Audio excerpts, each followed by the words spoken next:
Hey, everybody, and welcome to 16 States of Soccer. We're here with our first episode. Stefan, can you believe it? We finally came out with an episode. No, actually, I always thought we were just talking about that, drinking beer, and never will actually get shit done. So, well done, guys. I was just thinking, don't we already have one episode?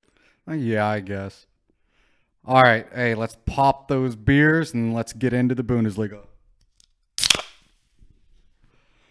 All right, so with this episode, we want to go over a little bit of the history of the Bundesliga, the structure of the Bundesliga, because it's not like other sports. And then we're going to go over match day one, because like I said, this past weekend, the Bundesliga just reopened for the 2020-2021 season. A lot of 20s. Yeah, a lot of 20s. Like the players at BVB Dortmund, they also have a lot of 20s. And like Hunter, because he is still in the 20s and we are in the 30s. Yeah, actually, it's the little one here. Yeah, you guys are all old. So we want to start with the Bundesliga in 1962, because that's when the Bundesliga as we know it originates. But just briefly, I want to go back to the beginning of German soccer because it starts way before that. You guys cool with that? I'm cool with that. All right, cool. Cool. So it's crazy because it's a pretty well-known fact that soccer started in England. It's an English game. That's why its nickname is the English game. You're just saying that not because you did research, but just because you watched that series, The English Game, didn't you? And you still haven't watched it. I watched. I'm telling you how good it was. I watched like the first 3 episodes, and they were really good actually. So, in The English Game, good series, but not If you guys don't know, there's a series on Netflix called, I don't even know if I can say their name. Yeah, of We get course. sued. No, of course. Netflix. This might have been unpaid advertisement. So they have a show called The English Game, and it's all about how soccer started in the 1880s in England and how professional sports basically started in England. So really good that actually I started introducing myself with American sports last time, and you start introducing Bundesliga with English soccer. I'm Great the only job. one who stick to the rules. All right. So let's get into it. So the first club in Germany was BFC Germania 1888, which was founded in Berlin. So basically, in the 1880s, soccer was kind of created in England. But it's a little known fact that Germany was actually the second country in the entire world that it was super popular in. So they started BFC Germania in Berlin. And it's the oldest still active club in Germany, but they play for the Berlin Kreisliga B, which is the Berlin District League second tier. So like they only play teams from their neighborhood. It's like super low, which is kind of sad because they have so much history behind them. So I think one fun fact to know is that this was very popular in the 1900s, but basically the professional league, like for the whole country, the German league, the Bundesliga, was one of the youngest, or is one of the youngest league in whole Europe. And it's crazy too. I was reading into the DFB, which is the, Deutsche Fußballbund, or the German Football Association. And it actually started with soccer teams and rugby teams because when it came over to Germany, nobody knew the rules. So they were saying they were playing soccer, but it was like half rugby. But they quickly figured out the rules, and then they basically got rid of the rugby clubs because they realized soccer was way more popular than rugby in Germany. So yeah, I thought that was pretty cool. Pretty cool. So Actually, I didn't know about the rugby stuff you mentioned. I never heard of that before. Is there a reason for that? Maybe they did want to spare their people for the war effort and thought, no, we have to let them play soccer because rugby is too dangerous. Well, this is a little bit before that, before both of them. So it started with soccer and rugby clubs in like the 1890s. But like I said, they just realized that rugby wasn't as popular as soccer. So I'm guessing they realized there wasn't enough money in it. So they just kind of got rid of them and focused on the soccer, just like most sports. And side note, it's pretty cool. FC Bayern Munich, I know you hate it when I talk about them, Stefan, but they didn't even start out in the Bundesliga. And in fact, they had to break away from their mother club, which is Manhattan Verein Munich, which is a sports club of Munich, in 1879, because in order to play in the DFB, you had to be a soccer team. You couldn't be part of a sports association.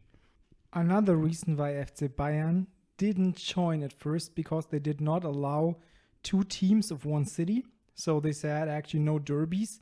And then they ruled out Bayern München from Munich because they said they did not have enough sports tradition. So take that, a club without tradition. So maybe we can now focus on how the Bundesliga was founded, like how was the process and something, and how they choose the teams, because it wasn't that the way we know it before 1962. Yeah, just know this, before 1962, it's super confusing and there's a lot going on. I mean, there's two pretty significant world events that happened, considering this is Germany. I don't know if you guys know that. One, so in 1946, after the war, I don't want to focus on it, but they actually had to disband like almost all the soccer clubs in Germany because they had political affiliation now. So in 1946, they disbanded them, but within a year, they had restarted the clubs. They basically got rid of the leadership, made sure there was no political ideas in it, yes, and then just started them as new sports clubs. I think, as I've read about it, the Nazis were totally against professional sports. They were for sports, like to get the population healthy and so. But now that you have individual stars like you admire, so they were totally against professional sports. I guess they saw it as being tied to communism because it's organized community sports. But yeah, let's skip on to some happier news. In 1962, when the Bundesliga began, when the DFB approved the creation of the Bundesliga on 26th July 1962, because so they were afraid that they were falling behind on an international level with soccer after losing to Yugoslavia in the World Cup quarterfinals. So they decided to make a countrywide German soccer league again. Yes, and as I mentioned before, the other countries in Europe, they all started way earlier, like the Primera División in Spain. It was founded in 1929. The English first national-wide league was in the 1888, I think, and yes, they in Italy they started in the 30s. So the Bundesliga was about 30 years behind the other countries. Yeah. And like I said, it's still, this is the fact I was talking about. So FC Bayern, which is now world known and crushes the Bundesliga, they just won the Bundesliga, the DFB Cup, and the Champions League. And on the 24th, they're playing Seville for the Super Cup, which they're gonna win. They're crushing soccer on a worldwide level. Yes, and you even compared to the HSV. Yeah, of course, compared to the HSV and Nuremberg, actually, the team of the city Simon and me are living in. Right, you're right. Because actually in 1962, as they started and founded the professional football league here in Dortmund, so for all the BVB fans, everything happened. The birth of the Bundesliga was in Dortmund, so maybe that's a fun fact for you. But there was quite repulsion competition against that, because beforehand, before 1962, there were like 5 different leagues with 5 different equal championships, and the two teams that were most against actually founding one league was the erste FC Nürnberg, so the Nuremberg Soccer Club that now is in second league, and Hamburger HSV, the Hamburg soccer club that has been in first league for a long time. But I have to mention it's in second league now too. So for those of you that don't know, Stefan is obviously a huge Hamburg fan, and it was the season before last, right? The 18-19 season. It's 3 seasons ago, so it's the third year in second league now. Yeah, but it was their first time ever going down to the second league in their entire history. Yeah, Yes. they were actually even called the dinosaur of the league because they were the last team, the last one standing, still in first league. They even had a watch installed in the stadium where you saw all the years and the days and months and seconds, how long they have been in first league.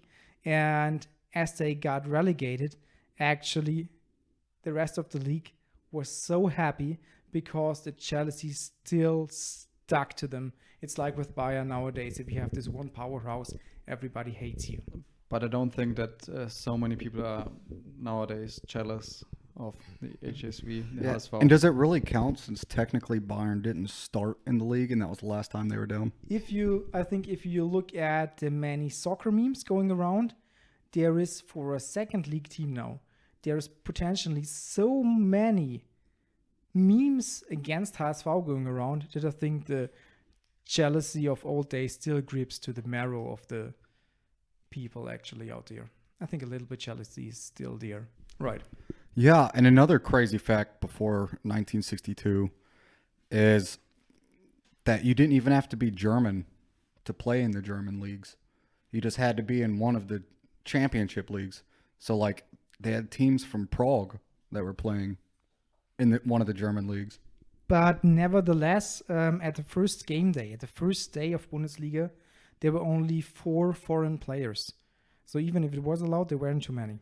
Yes, as the Bundesliga started, there were a lot of restrictions. So mainly based on the fact that the Germans are always kind of reserved when it comes to combine sports, and restrictions where that was a salary cap. And actually, you're quite right about the anti-capitalism, because German soccer was everywhere famous for being anti-capitalistic. And it's quite funny that actually they started out to become the first league worldwide that had actual PR stuff on the man, actually on the jerseys. But this is another story we will get into later on. Yeah, so that's kind of what I want to get into now, actually, is, so as most people know, Germany after World War II was split into East and West Germany. And they didn't reunify till 1991, which really, if you think about it, is not that long ago. That was 3 years before I was born. You were alive, weren't you? Yeah, right. Yeah, I both of y'all actually saw David Hasselhoff bringing down the wall by himself. Right. By himself, no shirt. No. Riding a Just grizzly his bear. song was so crushing that it crushed the Stones. I think the unification was in 1989 and 1990. Yeah. But it didn't go into effect till 1991. Don't correct the American, Simon. It's just the way he says. Hey, from what I read, it said 1991. Yeah, I'm pretty sure it was 1989 because it's the year I was born. See, that's what I was thinking too. And then I saw it, The 1991, fall of and the that's why I was wall confused. was 1989, but That's what I'm saying. It wasn't, because the German parliament even voted on it. Just accept that you know better, Hunter. Okay, so anyways, so Hunter, as you just said that the unification was in 1991, I think to be clear, the fall of the wall was in 1989, and the entering of the eastern part of Germany into the western part of Germany was on the 3rd of October 1990. damn. And I consider myself a history buff. It's totally okay, Hunter, because I think in time of our podcast, we will go more into the different Berlin teams and have a look at Hertha BSC, which is actually the West Berlin team, and Union Berlin, which is actually the Eastern Berlin team. And we talk about a little bit about history here. And so you fully into all the details in some episodes. So, okay, no matter what, if it was 89, 90, 91, Germany reunified. 1990. And a big thing. Never learns. So the Soviets, East Germany, did not like soccer. They wanted to focus everything on the Olympics and making like rowing teams and making sure they won gold medals so they look good for the world. Whereas West Germany wanted to focus on their regional, or their national leagues because they wanted to build more pride in being German. And so when they reunified, you saw this huge gap because the East German teams were poor. They didn't have a lot of backing. Their players weren't as good. And so now, what is it? There's still to this day, there's only 3 Eastern German teams No, I think that there have are been in more, the first. isn't it? No, there are more. I think at least 2 teams are right now in the first league with Leipzig and Union Yeah, Berlin. Yeah, and Dresden's in Dresden is in the league. third league now. third league. Jesus. And I think at least Hansa Rostock, which is on the coast Baltic Sea. to the Baltic Sea, and Energie Cottbus, which is kind of in the middle of nowhere. But they did play in the first league in the Bundesliga a couple of years ago. Yeah, and it's crazy because there's a little quote. Don't even know if it's real, but apparently a West German reporter asked the East German coach why there was no tall people on his team, and he said because they're all rowers. Because as soon as someone showed interest in sports or was good at it in East Germany, they took them and put them on the Olympic teams. And so, of course, there was not as many good players in East Germany as there was West.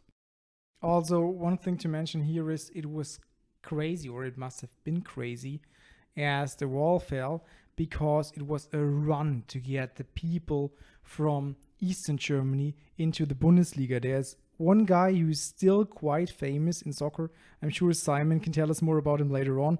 Rainer Kallmund. He was a manager of Bayer Leverkusen, and like a friend or colleague of his, Wolfgang Karnath, he was a scout. They actually did a lot of crazy stuff. They even like pretended to be photographers to go to games actually and find the good players of Eastern Germany. So there were a lot of tricks, a lot of strange stuff going on to get people into your league. So this must have been a crazy time if like a huge market for players opens from one day to the other and everyone wants to be first. Yes, I think you have said the most of it. But funny fact, I think if you Google Rainer Kallmund, you will find a picture of him, and no disrespect, I like him a lot. He has done really, really much for the German soccer, and we owe him a lot. But he's one little problem. He's a little bit overweight. And if you look him up and you imagine him 30 years ago, and I think he might have had a kind of a mustache, and then you see this kind of overweight manager who comes from Western Germany to the poorer Eastern Germany and watches out for the good players and try to get them. It's kind of an image some of the Eastern German soccer fans might have still until today. Yeah, but I think he himself is really taking it easy with his weight. Yeah, I think I remember some interview where he said like, we came over there with a lot of money, so like the big guys, and we don't want to look like them, even if I actually look like a big guy. And he also told that it was crazy because they met the players in hotels and they talked in a strange and different way than normally because you knew there were still people listening into you from the government. Think about that, which is totally crazy if you do a lot of strange stuff, getting these interviews with the players, but at the same time knowing they are listening in on me. Yeah, but I think at one point, some people actually also said, we can't buy the whole league. You have to stop now. Of course, it didn't stop, but there was the one point where they said, no, stop it. I think it was even one of the presidents back in the day, but let's keep it with that. Why, yes, I love East Germany. Me too, but I don't think that we are supposed to make fun of Eastern Germany in the 2020. No, so I was looking it up. And yeah, since 1993, out of the 38 teams who have played in the first Bundesliga, only 4 of them have been from East Germany. which is crazy. That's such a huge divide. Actually, I when you look looked at it up. Bundeskanzler Kohl. I'm sure some of our listeners still remember Kohl, the guy who was there for a long time in Germany. And he said, we have to stop. We can't buy the whole Eastern Germany. So, how do we go on telling the people about Bundesliga and how it changed? Now we have a good part of history covered, but we have to get to the day because not everything is that anti-capitalistic anymore. Not everything is about Eastern and Western Germany or war efforts. They are changed a lot of stuff. So in 2001, the DFL, or the German Football League, took over the Bundesliga. And this is kind of where Bundesliga just skyrocketed, just took off. The Bundesliga is now considered the fourth best soccer league in the world, which sounds... But like, I think since Bayern Munich has won the Champions League, it's basically considered the best team in the world. Right now, I'd say it's second. I don't think anybody will ever be better than Premier League, but it's Don't stick with the teams. Just straight out, what do you think are the best countries for soccer? For me, it's England, number 1. Germany, number 2. Spain, number 3. And number 4, Italy. Yeah, I'd have to go with that, and then fifth, France.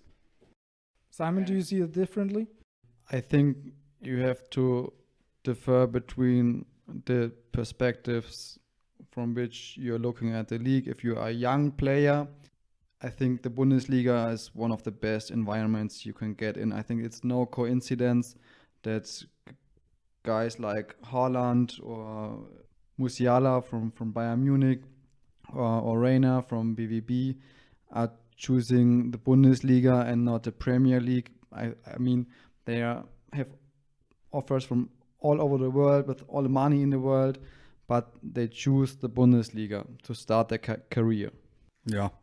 I love what you said about young players in Bundesliga. I think that's true, and it's really cool because you see a lot of prospect, and it's nice to see how they develop and where they go to.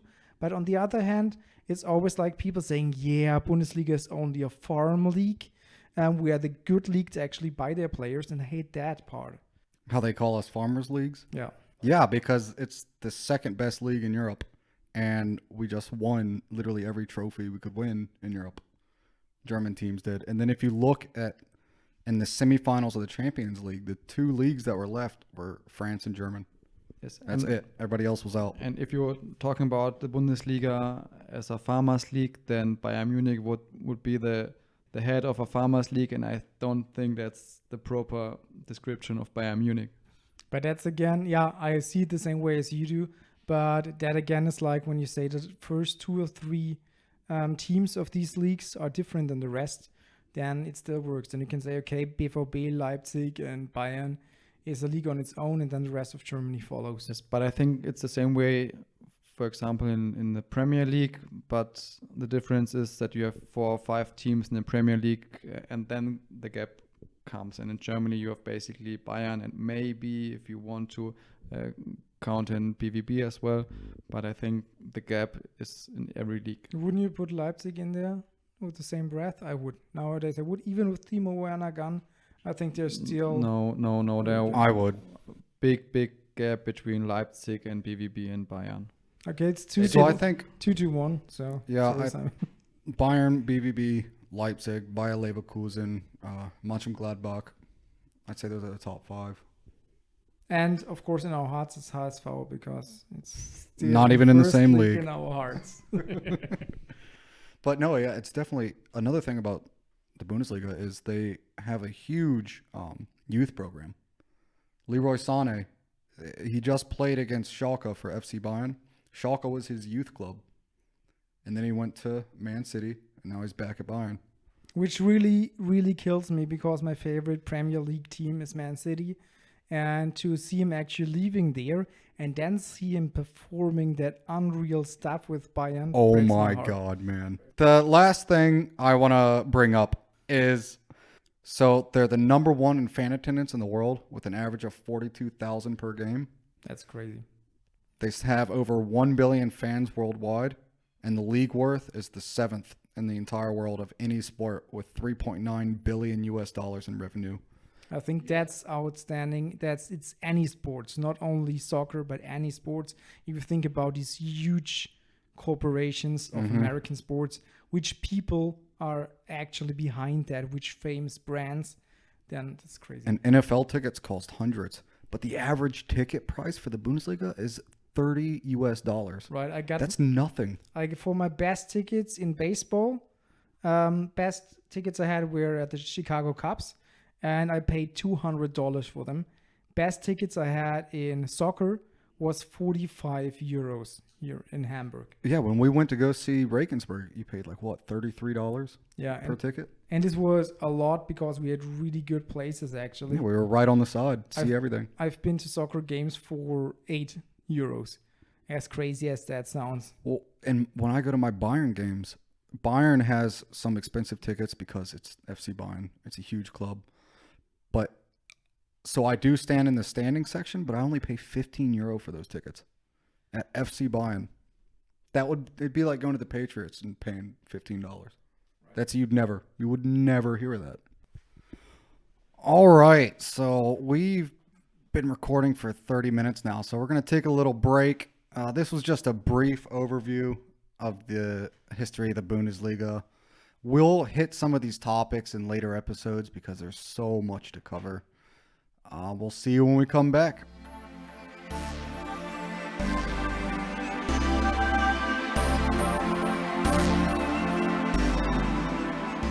So welcome back to 16 States of Soccer. We had a short smoke break in between. And now we want to crack some more beers and tell you more about the Bundesliga. So maybe you think, wait, they did not cover all of Bundesliga history. No, we didn't, because there's so much history about the league itself, but also so much history about all the different teams. But that's where we're here for. We will get back to them in a lot of our next episodes, so don't worry. Definitely want to cover the first match day because it was such a good one. But before we do that, shortly, we want to talk about relegation, the system that is a little bit different than actually with American leagues, where you can watch your favorite team always in Major League. Yeah, so relegation, it's not like American sports where the teams that are always in the first league are always in the first league. They're never going to leave. In Germany, they actually have to fight for it. So the bottom spot in the first league, the bottom two spots, they automatically get relegated to Zweite Liga, second league. And the third to the bottom has to go to what's called the playoffs.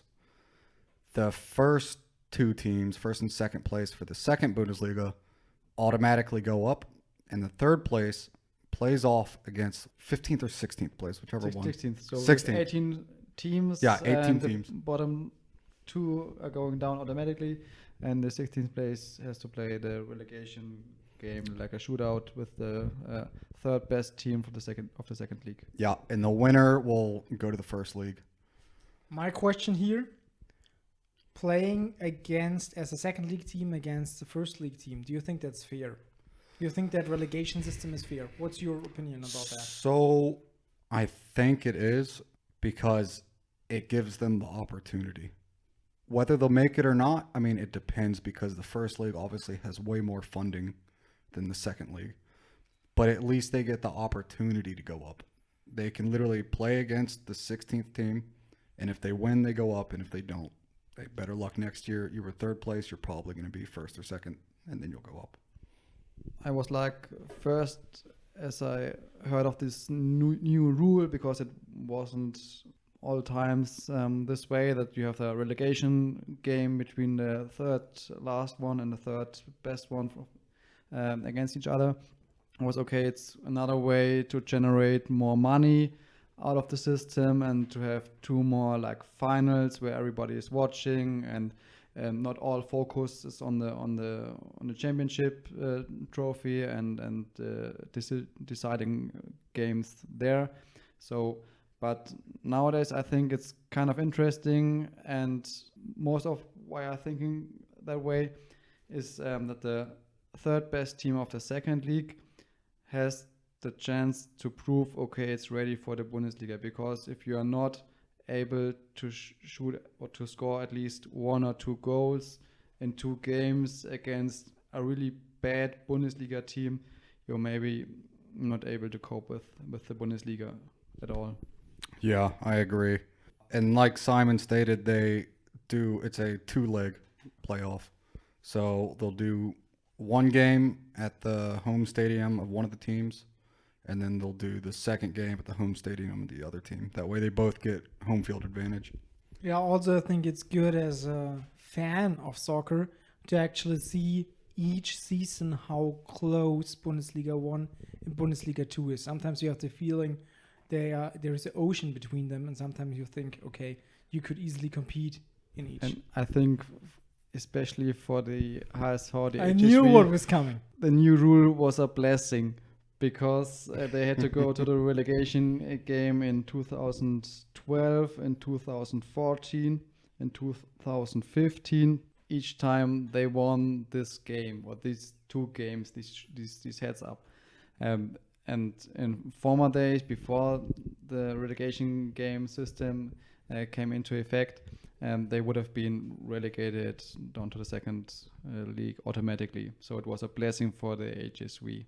Yeah, I know you just want to shit on my favorite team, but the good thing is really these games were the most intense games of the whole season, because HSV, HSV was so much about being in first league. The whole identity was based on that. So people were freaking out during these games. And the one game where they actually lost and got relegated, actually chaos broke out in the stadium. There was police on the field. There were flares being thrown. It was like civil war, crazy shit. And to finish the story with the HSV in the relegation, as they finally got down to the second league, they didn't even made it to the 16th place. They just made it to the 17th place, at least not the last one. Can we shortly skip back to the point where I said that Bayern Munich was actually not accepted to the Bundesliga because they did not have enough tradition? Okay, thanks a lot. Well, look where they are now. That's what matters. Okay, let's go on with the actual topics instead of hating on our teams. So let's get into match day 1, because, man, this was a crazy match day 1. And I'm not just talking about because Bayern, but overall.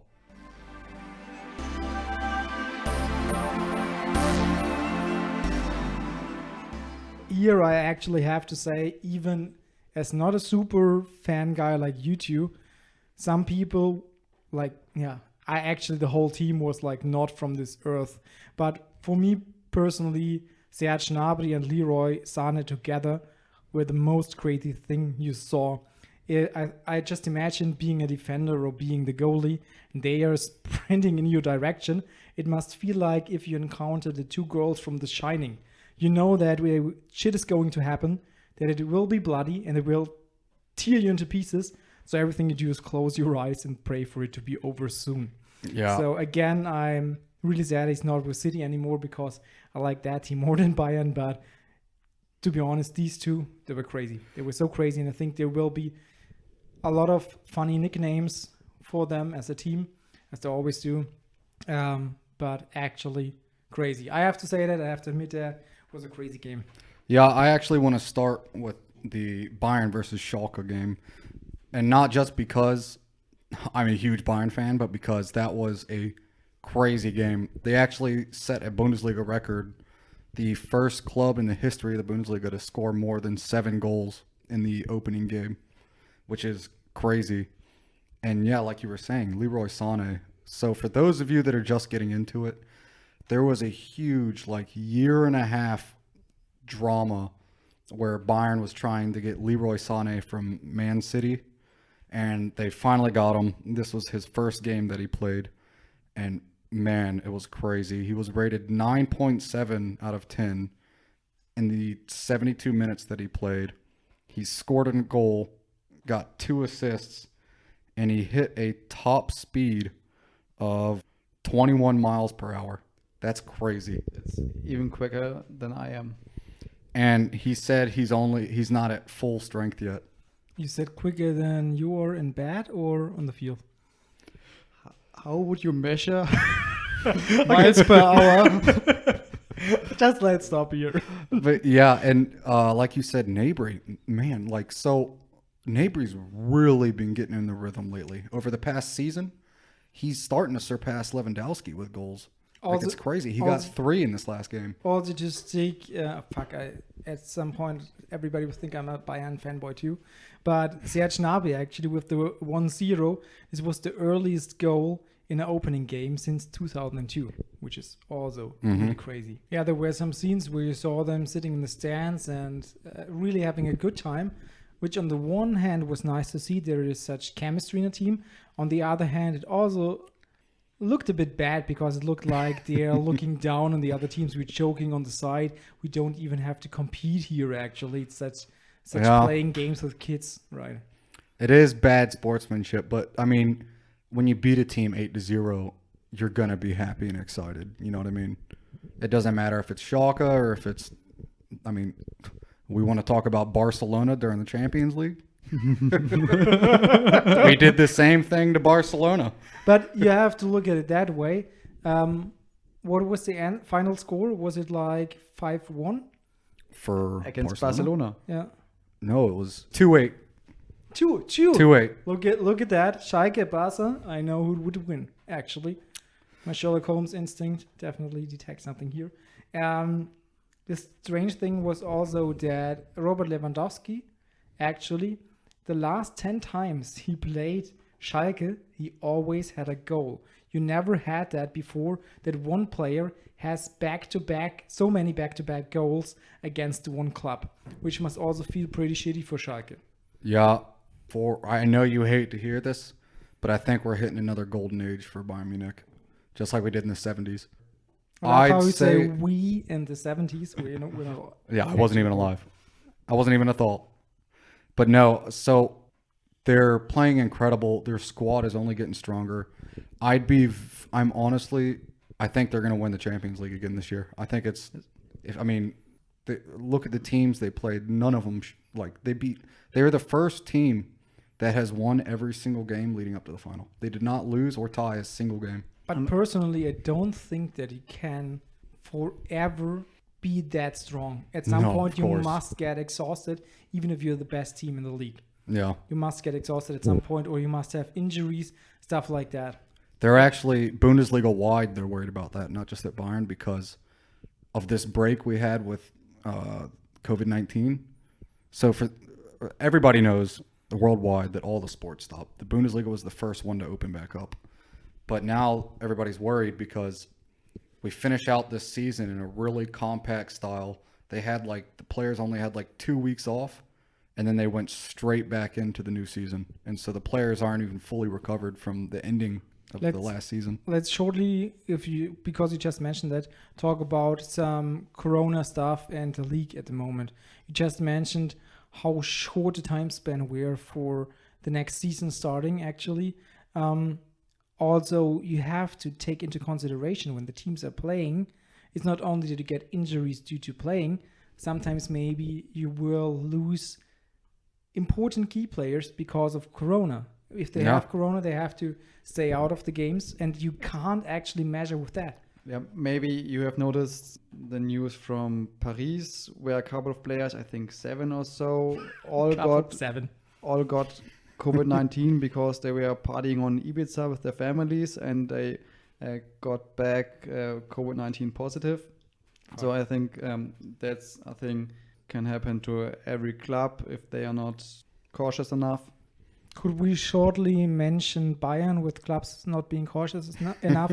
So just shortly talk about the managers last game. Yeah, so they got in a little bit of trouble because they weren't following the guidelines and standards that were put out. They were hugging each other and real close to each other without masks, talking and all that. They have since apologized because they understand, because of their position in the Bundesliga, they have to be the ones like, okay, guys, we need to follow the rules because everybody's watching them. But I think this was really disappointing because from a health perspective, I think it's really cool that Bundesliga is looking really strict for Corona guidelines, for the safety for the fans, for the safety of the players. They also had like a rule, you need to have below, 35 or 50 new cases for every 100,000 inhabitants you have. And this is the Yep. reason why Cologne and Munich did not have fans there. And if you don't have fans in your stadium, and then you, of course, everybody focuses on the players and the managers there. And if the managers and the owners sit close together without mask, that's sad. Yeah, for those of you that don't know as well, they've started letting fans back in the Bundesliga, but it's really strict. They can only have a certain number of people, and they have like 3 to 4 seats in between people. If you come as like a couple, like let's say you're part of the same family, you can sit together. But besides that, there's like 3 to 4 seats in between people. Yeah, I read it's mostly max 20%, but mostly it's often even only 1,000 people. But I don't get how they seat the people, because if you watch the Yeah, I was games, thinking the same sometimes thing. it looks like 2 people together, huge gap, and then the next fans, and sometimes it's like 6 or 7 people, where you think it must be a really, really huge household. So I don't get the rules for that exactly. Well, not even that. What team was it that we were watching? Was it Bielefeld? The one that, God, I can't remember the team. They had pairs of 2, and there was like 4 seats to the next pair. Yeah, But then they had them right behind each other. yeah. So they're still just in a row. It was just going upwards. And I was like, what's the point? But to quickly come back to the manager scandal, which happened at Bayern Munich, technically they didn't do anything wrong. There's this basic rule to minimize your social contacts. That's the rule against which they might have, which they violated maybe. But technically, it was allowed to gather around in public by 10 people, and that's what they are stick to. Of course. So it was, of course, a bad image, and they already told the press, okay, we are so sorry, we will change our rules, our behavior, and so we won't see that happen anymore. So real remorse there. Yeah, so I think we've covered enough about Bayern. Let's go on to a couple of the other games. Yeah, definitely. So I want to quickly talk about the Union Berlin versus Augsburg game. Augsburg beat them, what was it, 3-0? 3-1, which is crazy. You'd expect Union Berlin to beat Augsburg. I would kind of disagree, because Augsburg is very much longer in the Bundesliga than Berlin, and I think they have a very much higher budget, and they are very more professional, and I think Augsburg will be one of the teams like solid midfield, have nothing to do with the relegation, have nothing to do with the international places, and yes, so for me it wasn't that of a surprise that Augsburg beat Union Berlin. Also, I think with Union Berlin, in the second part of the game, it actually looked like they would turn the score and win, but defensively, I think they need better players. So the defense wasn't too good here. But I think Union Berlin will be different in the eyes of fans this year. Last time it was like this fairy tale, this Eastern German working class blue collar team got actually promoted to Bundesliga, and everybody was okay, let him see Bundesliga, then the rookies here. But this is the second year. In second year, everybody will be more strict, harder, actually judging them. And you see that now, Simon already crushing them in the first game. Right. So the last time they met was August 24th, and it was a tie, 1-1. That's what I'm saying. One fun fact, with Union Berlin, they got a big new transfer from Turkey. They got back Max Kruse to the Bundesliga, and he's a forward, and he's a really good player. And one funny thing, he's a very good poker player. So I think in 2014 or something, he was on the final table in the World Series of poker. Really? Yes. Okay, but let's switch to the other Berlin team, Hertha BSC, which is actually the West Berlin team. They had a game against Werder Bremen. The game ended 4-1 for Berlin, but this isn't such a surprise because Werder hasn't been in top shape for a long time. They had a lot of back-to-back losses last year, and it seemed like they just continued what they did last time. But I think the most interesting thing with that game was, actually, it sounds funny, but the jerseys of Hertha, because this definitely was something new. They did not have a main sponsor, so there's no advertisement on their breast.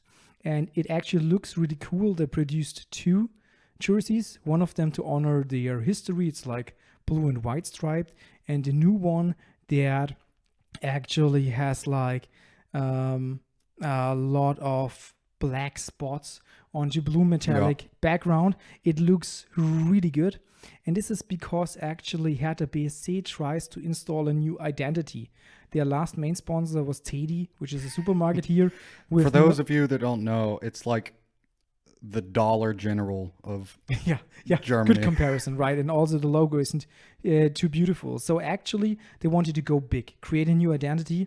They wanted to be the big city club, the new urban club that actually presents the modern Berlin with the openness, diversity, and vividness. So they wanted American franchises. They had discussions with Tesla. Tesla actually has... That would be really cool. Yeah, if Tesla got on a jersey. And actually wouldn't be too dumb to take Tesla, because one of their main factories in Germany is in Brandenburg, which is close They're by. just building it. It's gonna be a really, really huge factory. But there are a lot of protests against it because it's kind of difficult with the environment, with the batteries and such. And so mainly environmentalists are against the Tesla factory. Yeah, but they want to be urban and not green, I think. Yeah, and not only that, Tesla just announced their 1 million mile battery. Right. So they're trying to get better at And the other one, which would I have loved, is Amazon, because I think Amazon in the game, not only money-wise, but also because Amazon is something that is used worldwide. Actually, again, no advertisement here. Just mention that. Would be a cool thing, but both. But if you guys want to, please Amazon. But both drew out, so they don't have a main sponsor at the moment. But this beautiful jersey with this splash art technique, it's crashing the web shop. People bought more jerseys at the first match day than last year in the whole first part of the season. But it's technically wrong that they don't have a main sponsor. They just don't show it on the shirt. They just got a big investment of a single guy who now he spent, I don't know, I read about 150 million additional extra dollars for Hertha BSC Berlin. So financially wise, they are one of the most powerful clubs. Yeah, after Bayern, Dortmund. Yeah, big absolutely names. right about that. Do you know what this guy is doing for a living? Where does his money come from? I know the guy you mean, but I don't know where his money comes from that he can actually put into the club. Yeah, because what are they going to do? Put his face on the jersey? Which would be pretty cool. Think about that. Nevertheless, while Sam is checking out where his money comes from. I think he's an investment group. It's called the Tenor Group. Okay, it's an investment guy. Yeah, nevertheless, think about it. First match day, people buy so many jerseys, more than during the whole first half of the season normally. Get one as long as you can. I think they look pretty dope. I'm thinking about getting one for myself too. Yeah, I'm looking. All they have on it is the Hertha Berlin, the flag, which is their logo, and then the Nike symbol, just because, the uniform's made by Nike. Right. And this splash art technique, it looks really sick. Okay, Hertha BSC 41. Do you want to add something else to the game? Or was that a fun fact? I think nobody's really surprised by this. No. I think more just surprised that Hertha scored 4 goals. But I think everybody expected them to win. Yeah. Werder Bremen's kind of been on the down and down for a while. And Werder Bremen actually is the fiercest rival of HSV, my favorite club, as you already know. So let's shortly cover that. HSV played against Fortuna Düsseldorf. It was a 2-1 win. And actually both goals were done by Simon Terodde. And mark my words, you have to remember his name. Actually, his nickname is Lewandowski of the second league, and he came from Cologne, actually, this season and lived up to his name. But you have to know about Simon Terodde that he had the chance to prove that he is a kind of a Lewandowski, because he had the time in the first league. He played in the first league, and he didn't manage to shoot enough goals to stay in the first league. So he is a star of his own league. Nevertheless, I do think so. HSV was very close to being promoted last year. yeah, they were and really close, but they fucked up they're the in last third. games. And actually, I love this team, but the last game, actually last season, I thought they shouldn't be in first league. But the crazy thing with the HSV game was that at the first half they had like 70% of ball possession, but it changed during the game to a whole possession of like 54, 53%. So I think it's always crazy if a team starts up strong and then in the second half you feel like they get tired. Yeah. Just shortly about HSV, because we had that in our group chat, was about the DFB Pokal. There was Tony Leistner. Maybe some of you who watch British football know him because he played at the Queen's Park Rangers for a season or two. And he actually snapped. He played in Dresden. He has been an old player from Dresden. Yeah. And people called him names, said a lot of really disgusting stuff. But I think that's part of the job description. If you're a famous athlete and you change your club, your old club will hate you. But what was wrong is, or maybe even wronger, was that he started to insult his family, his wife, and his child. And so he climbed into the stands. He put the fan on. He put him on the scruff of his neck, and it was a bit of push and shove and some hard words. He almost beat him. A little bit of push and shove. A player, a fan. It's just a no-go. Yeah, but a fan whose team was actually winning and who was talking shit about the family of another player. Nevertheless, he got suspended for 3 games now, and also he's like on parole for the next year. And if he does something that is not okay for the sports tribunal of German soccer, he also will be suspended for 2 other games. And I think he has to pay like a fine of 8,000 euro. And they said it was not only for being physical with a fan, also for coronavirus, yeah. For breaching coronavirus stuff. And Hunter and me, we actually thought, yeah, it's a man of honor because he protected his family. But Simon saw it differently. I can understand both sides. So if they're talking about your wife and kid, you know what kind of stuff they're saying, especially talking about your wife. So I can understand getting angry, but I do also kind of agree with Simon that you shouldn't get physical, especially as a professional player. So last game I really want to talk about is the Jan Regensburg, which is my second league team, and Nuremberg. And speaking of Nuremberg, I think the 2 teams that really have a chance of being promoted this year are HSV and Nuremberg. They've both made a lot of big signings and done a lot of training to get it to. Nuremberg has no chance this season. I think they could. No, I think it's... Or at least I did before seeing this game. I think they definitely will be better this season because they grew as a team over the last season that had a lot of hardships for them. Plus, they actually loaned a lot of really good players from Bayern second team, I think. We'll see. So for those that don't know, last season, Nuremberg was relegated to the 18-19 season. They were relegated to the second league. And then last season, they were almost relegated to the third league. So they're really trying to rebuild. They've gotten a lot of big signings. So I think if they don't get promoted, they'll at least do a lot better this year.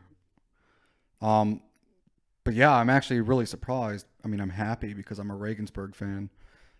But I really expected Nuremberg to do better and beat Regensburg. Because I love Regensburg, but they're like a 6th, 7th, 8th place team. And so for them to tie with Nuremberg, I don't think it's really a good sign. I mean, it's a good sign for me, but not for Nuremberg. Yeah, definitely. But I think they also have to find each other as a team, actually growing together as a team. Some people went, some people came, even some key players. And they have a new captain, actually, which I think will be like a real key figure because he's a born and raised Nuremberg citizen. And I think this gives something to you as a club if you have someone from town who embodies the spirit of the town. And Nuremberg is like a working class city with like 50% immigrants. It's a really diverse city and a really hands-on city. And I think we will see that spirit of the city in the play too. Yes, I think, as we're talking about a new captain, I think he has the stuff you have to become a legend, and really excited about his performance this year, and really excited about maybe talk to him in the next weeks or days. Yeah, I know a lot of Nuremberg ultras, so die-hard hooligan people, and they say he is a legend already, and everybody who's not thinking of him as a legend now will after the season. So look what happens. But we definitely have to cover one last game, and Simon, I think you know more about that. After we already talked about the big teams, Bayern, Regensburg, Nuremberg, HSV a lot, I think we might lose us some sentences about the major opponent of Bayern Munich this year. I think you all know that we are talking about the BVB, and they won their first game as well, not in that impressive way like Bayern did, but at least they won 3-0 against Borussia Mönchengladbach, which was kind of a derby because both teams are named Borussia in front of the actual town. So it's Borussia Dortmund and Borussia Mönchengladbach. And a fun fact, not many people know what Borussia stands for, but as a listener of our podcast, you will know that Borussia stands for Prussia. I think it's, 130 years ago, 150 years ago, Germany was sometimes called only Prussia because it was the main dominant state in the German Empire. And yes, so we'll leave you guys with at least one fun fact about Borussia Dortmund and Borussia Mönchengladbach. And the result was 3-0 for Borussia Dortmund. Yeah, and so BVB is a huge team, but I really expected Mönchengladbach to at least score one goal, because I'd say they're like the fifth best team in the Bundesliga. I mean, granted, BVB's the second, but I'd at least score or expect one goal scored by them. But we'll see. I mean, this is first match day. This is where the teams start to gauge themselves and learn what they need to practice. Also, I thought it was Haaland, the man of the game. He shot 2 goals, and I think part of getting all these goals is he's becoming more massive.